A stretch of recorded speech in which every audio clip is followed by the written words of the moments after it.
Zat ini masalah qadim, tidak dapat diketahui dengan panca indera. Sifat itu masalah baharu, dapat diketahui dengan panca indera. Zat artinya diri, sifat artinya kelakuan.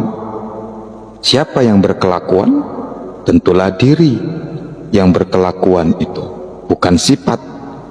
Itu dikatakan zat, dan sifat itu satu esa, tidak bisa bercerai. Ada zat, ada sifat, dan sebaliknya. Karena zat itu tempat beradanya sifat, atau sifat bertempat pada zat. Sifat itu keadaan yang ada pada zat, atau sifat adalah hal keadaan zat. Saya berikan satu contoh. Orang yang sedang demam, mengapa bukan demamnya yang disuntik dokter, malah bokongnya yang disuntik? Jadi demam itu hanya sifat. Sifat tidak bisa berada pada sifat. Sifat mesti berada pada zat. Zat dan sifat itu dua perkataan, tetapi satu. Maksud perkataan ini, ada zat, ada sifat, ada sifat, ada zat. Zat ini ada yang bersifat nafsiyah, ada yang bersifat salbiyah, ada yang bersifat ma'ani, dan ada yang bersifat maknawiyah. Khususnya sifat nafsiyah. Sifat nafsiyah ini menunjukkan bahwa zat bersifat wujud, dan adanya zat ini tidak dikarenakan oleh suatu sebab. Sudah ada. Zat ini ada selama-lamanya, tidak akan rusak binasa, meliputi sekalian alam. Yang meliputi sekalian alam inilah zat mutlak. Zat mutlak inilah energi ketuhanan. Manusia dapat mengubah energi, tapi tidak bisa membersihkannya. Contoh, Hiroshima dan Nagasaki, berapa lama tidak bisa dibersihkan radiasinya? Ketika sekarang sudah bersih dari radiasi nuklir, siapa yang membersihkannya? Tentulah energi ketuhanan itu yang membersihkannya. Jelaslah, maha ruang inilah energi ketuhanan satu saja, tidak ada dua, tiga, dan seterusnya. Berjuta beliun bintang di langit dan benda-benda angkasa lainnya, mengapa tidak berguguran ke bumi? Padahal tidak ada penyangganya. Bagaimana mungkin kalau tidak ada satu kekuatan besar yang menahannya? Tubuh maha ruang inilah yang dapat menahan berjuta beliun ton agar tidak saling bertumbukan. Inilah kimyatus sa'adah, kimianya agama.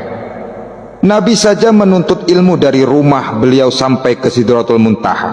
Manusia dari rumahnya sampai ke bulan saja belum sampai. Pengetahuan Islam sudah sampai ke fil ufuqi ala, sampai ke ufuk tinggi. Maka ada perkataan al-Islam ya'lu wa la yu'la alai. Orang Islam yang hakiki, dia tidak akan mengucap la ilaha illallah kalau dia belum tahu apa itu la ilaha illallah.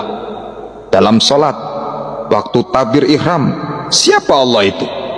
Maka pentinglah mengetahui diri. Bukan rohani saja yang maha suci, jasmani pun mesti maha suci juga. Maka jasad ini perlu dimahasucikan juga. Bukan rohani saja.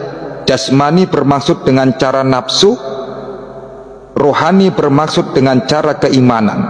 Sedangkan nurani dan robbani bermaksud dengan cara ketuhanan.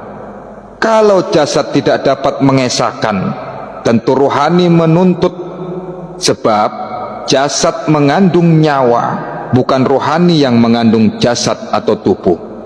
Kalau sholat, manusia itu bukan hamba, sudah Allah semata-mata.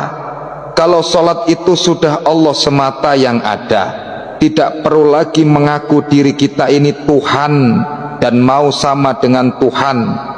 Ingat, mengaku diri kita Tuhan kafir, tidak mengakui diri Tuhan kufur. Dalam sholat, setiap manusia mengaku dirinya Tuhan. Cermat dengan bahasa ini. Tolong cermati dengan bahasa ini. Makanya dalam sholat itu jangan ada lagi iktikat karena agama. Bukan iktikat. Sudah nyata senyata-nyatanya. Semua orang yang sholat itu mengakui diri pribadi Tuhan. Bukan mengakui dirinya Tuhan, tapi mengakui diri Tuhan atau mengakui adanya diri Tuhan itu. Nah, siapa hakikat Muhammad itu? Mari kita bahas. Wajib kita mengetahui hakikat Muhammad. Dalam ilmu, hakikat Muhammad itu adalah ini dalam ilmu. Dalam ma'rifat, pengenalan yang sebenar-benarnya, hakikat Muhammad itu bukan zikir-zikir lagi. Maka dengan hakikat Muhammad ini tidak ada zikir-zikir lagi. Karena hakikat Muhammad inilah bekal yang tidak basi sampai akhirat. Ini yang dibawa mati, tidak ada zikir lagi. Lihat ketika berdoa, semua minta mati dalam iman, Islam dan husnul khotimah. Tapi hakikat Muhammad tidak mereka ketahui.